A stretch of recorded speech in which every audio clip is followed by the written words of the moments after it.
नमस्कार आदाब दोस्तों, चलिए फिर आप लोग ले लाए हैं देश दुनिया तमाम महत्वपूर्ण और बड़ी खबरें। सबसे पहले और बड़ी खबर में बात करेंगे दोस्तों वहीं सबसे बड़ी और खबर निकल कर आ रही है ईवीएम में वीवीपैट से गिनती करने की याचिका पर सुप्रीम कोर्ट का बड़ा बयान। आपको बता दें कि सबसे पहली और बड़ी खबर निकल कर आ रही है आगामी राज्य चुनाव में सभी ईवीएम व वीवीपैट से गिनती करने की याचिका पर सुप्रीम कोर्ट ने सवाल उठाते हुए कहा है कि इस मुद्दे की गिनती बार बार उठाई जाएगी। दोस्तों आपसे थोड़ी सी रिक्वेस्ट है, अगर चैनल पर नए तो चैनल को सब्सक्राइब करें। और दोस्तों सबसे बड़ी खबर निकल कर आ रही है, आपको बता दें कि आगामी राज्य चुनाव में सभी ईवीएम व वीवीपैट से गिनती करने की याचिका पर सुप्रीम कोर्ट ने सवाल उठाते हुए कहा है कि इस मुद्दे की कितनी बार उठाया जाएगा।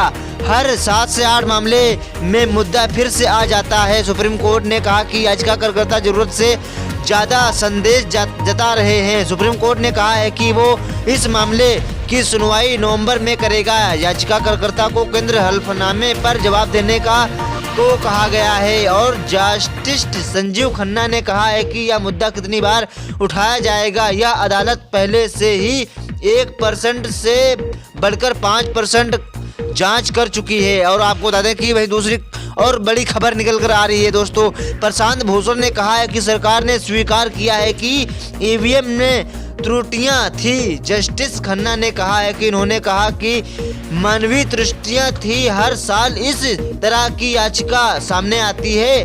और आपको बता दें कि इससे पहले 17 जुलाई को सुप्रीम कोर्ट याचिका पर विचार करने को तैयार हो गया था। चुनाव आयोग से इस पर जवाब मांगा गया था, लेकिन सुप्रीम कोर्ट ने याचिका की कॉपी चुनाव आयोग के वकील को देने को कहा था। लेकिन सुनवाई के दौरान जस्टिस संजीव खन्ना ने याचिकाकर्ता के वकील प्रशांत भूषण को कहा था कि क्या हम कभी कभी ज़्यादा संदिग्ध नहीं हो जाते हैं, आप भी ज़रूरत से ज़्यादा संदिग्ध हो जाते हैं। दोस्तों वहीं दूसरी और बड़ी खबर निकल कर आ रही है ईवीएम वीवीपैट और जस्टिस, जिसमें लोगों को हस्ताक्षर करना होता है और सभी 3 का मिलन होना चाहिए, जिससे लेकिन यह पाया गया है कि रजिस्टर और ईवीएम के बीच भारी विसंगति है। हजारों विसंगतियां होती हैं। यह विचार सही नहीं है। ईवीएम को हैक किया जा सकता है, लेकिन ऐसे 3 तरीके हैं जिनसे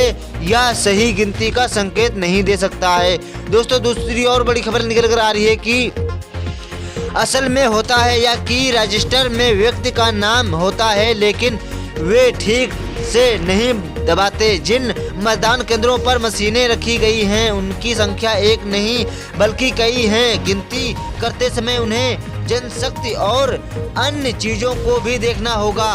रजिस्टर बेला विद्रोही ने कहा कि हम नोटिस जारी नहीं कर सकते हैं, लेकिन वे सिस्टम पर काम कर रहे हैं। एक याचिका पर इन्होंने कहा था कि वे पूरी प्रणाली पर काम कर रहे हैं। याचिकाकर्ता एडीआर की ओर से प्रशांत भूषण ने कहा था कि यह 3 रिकॉर्ड रहेंगे। तो दोस्तों